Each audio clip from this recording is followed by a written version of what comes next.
ഒരു സിനിമയ്ക്ക് പോയാലോ എന്നിങ്ങനെ ആലോചിച്ചുകൊണ്ടിരുന്നു. അപ്പോൾ ഓക്കെ റെഡി എന്ന് എല്ലാവരും പറഞ്ഞു. അങ്ങനെ പെട്ടെന്ന് ഫുഡൊക്കെ കഴിച്ചു. ദേവ് പാത്രമൊക്കെ പറക്കി വയ്ക്കുന്നു. ഞങ്ങളൊരു 6 മണിയൊക്കെ ആയപ്പോഴാണ് കേട്ടോ പോയാലോ എന്ന് ആലോചിച്ചത്. അപ്പം നെറ്റിൽ നോക്കിയപ്പോൾ 8 മണിക്ക് പാർത്തയിൽ സിനിമയുണ്ട്. അപ്പോൾ 8 മണിക്കെന്ന് പറയുമ്പോൾ 6 മണി 2 മണിക്കൂറേ ഉള്ളൂ, റെഡി ആവുമോ എന്നൊക്കെ ഭയങ്കര ചിന്തയായിരുന്നു.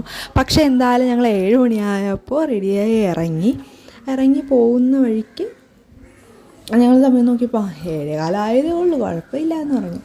അങ്ങനെ അവിടെ ചെന്നു ഗേറ്റ് തുറന്നു. അപ്പോൾ നേരത്തെയുള്ള സിനിമ തീർന്നില്ലായിരുന്നു. ഞങ്ങൾ വണ്ടി കൊണ്ടുവന്ന് പാർക്ക് ചെയ്തിട്ട് കുറച്ച് സമയം അവിടെ വെയിറ്റ് ചെയ്യേണ്ടി വന്നു. കുറച്ച് സമയം അവിടെ വെയിറ്റ് ചെയ്തായിരുന്നു. അപ്പം ഞങ്ങൾ കാണാൻ വന്ന സിനിമ ഇതാണ്, ഗുരുവായൂർ അമ്പലനടയിൽ. ഭയങ്കര കോമഡി സിനിമയാണെന്ന് റിവ്യൂ കണ്ടായിരുന്നു. അങ്ങനെ ഒരു ആഗ്രഹത്തിൽ വന്നതാണ്. അപ്പോൾ അതേ തിയേറ്ററിൻ്റെ അകത്തോട്ട് കയറ്റി വിട്ടു. ഞങ്ങൾ നിന്ന് സീറ്റൊക്കെ പിടിച്ചായിരുന്നു. ആദ്യം കുഞ്ഞിപ്പെണ്ണ് എൻ്റെ സീറ്റിലൊക്കെ കയറി ഇരുന്നിട്ട് പിന്നെ ഇറങ്ങിപ്പോയി. റിവ്യൂ കണ്ടതുപോലെ തന്നെ ഭയങ്കര കോമഡി സിനിമയായിരുന്നു. തുടക്കം മുതൽ ഒടുക്കം വരെയും ഭയങ്കര കോമഡിയാണ്. ചിരിച്ചിരിച്ച് ഉപ്പാട് വന്നു. കാലം മായ്ക്കാത്ത മുറിവുകളെല്ലാം നല്ല കഴിഞ്ഞതെല്ലാം മറന്ന് നമുക്കൊരു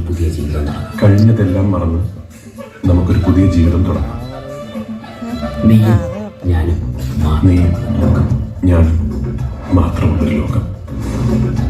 കുഞ്ഞിപ്പെണ്ണ് ഇറങ്ങിപ്പോയി. പിന്നെ സിനിമ എല്ലാവർക്കും ഇഷ്ടപ്പെട്ടു. Super cinema.